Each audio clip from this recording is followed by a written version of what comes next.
अगर आज भी फराज मछली न लाया तो बेहतर होगा कि वो घर वापस न आए। ये अल्फाज थे नायाब के, जो एक बदकिस्मत माही गैर की बैवी थी। फिराज कई हफ्तों से एक भी मछली न पकड़ पाया था, जिसकी वजह से माही नगर में इसका घर भूख और बदहाली का शिकार हो चुका था। नायाब अब उसे छोड़ने का फैसला कर चुकी थी। फिराज आज भी अपनी किस्मत आजमाने बहरी खामोशी की तरफ निकल पड़ा था। क्या आज वो कुछ पकड़ पाएगा? क्या मछलियाँ उसकी मदद करेंगी? क्या समंदर सोना निकाल देगा? सूरज की आखिरी किरणें बहरी खामोशी के किनारे बने एक पुराने लकड़ी के घर पर पड़ रही थीं, जो फराज का था।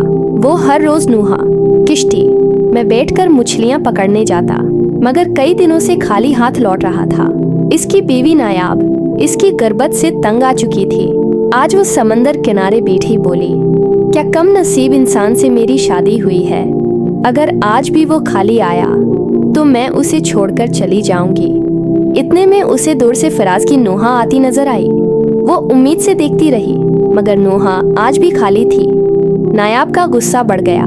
फिराज ने शर्मिंदगी से नजरें झुकाईं और घर की तरफ बढ़ गया। नायाब ने गुस्से से कहा, सारी माही नगर के मछेरे मछलियां पकड़कर लाते हैं, सिर्फ तुम ही हो जो खाली आते हो।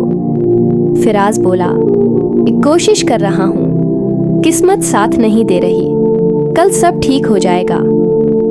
नायाब ने धमकी दी, या अगर कल भी खाली आए तो मैं हमेशा के लिए चली जाऊंगी। फिराज भूखा था। नायाब ने खाने से इनकार कर दिया। फिराज फकीर बाबा के पास गया, जो कि एक नेक दिल बुजुर्ग था। फकीर बाबा ने फिराज को खाना दिया। फिराज खुशी खुशी घर आया। नायाब ने 2 रोटियां अपने लिए रख लें, एक फिराज को दे दी। फिराज इसमें भी खुश था। अगली सुबह फिराज बहरी खामोशी के खतरनाक हिस्से में जा पहुंचा, जहां वो पहले कभी न गया था। वो या तो मछली पकड़ने वाला था या सब कुछ हारने वाला।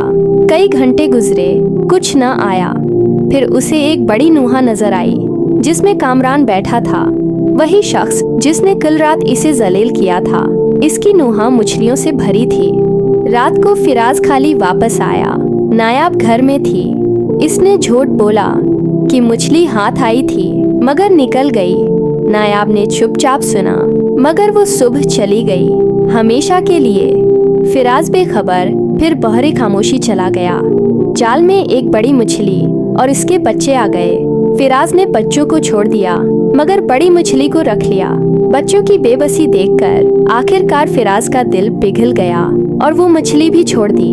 वो मछली वापस आई और इसके दांतों में सोने का एक टुकड़ा था। फिराज को अब मछली पकड़ने की जरूरत नहीं रही थी। जब वो घर आया, नायाब जा चुकी थी। इसने सोना बेचकर नायाब के बाप को फोन किया तो जवाब आया कि वो अब कभी वापस नहीं आएगी। फिराज समंदर किनारे आकर बैठ गया। आज उसके पास दौलत थी, मगर नायाब नहीं। वो समझ गया, जो साथ छोड़ने वाले होते हैं वो किसी भी हाल में चले जाते हैं। असल साथ वही होते हैं जो मुश्किल वक्त में साथ खड़े रहें। ये कहानी हमें ये सिखाती है कि आजमाइश के वक्त ही इंसान पहचाने जाते हैं।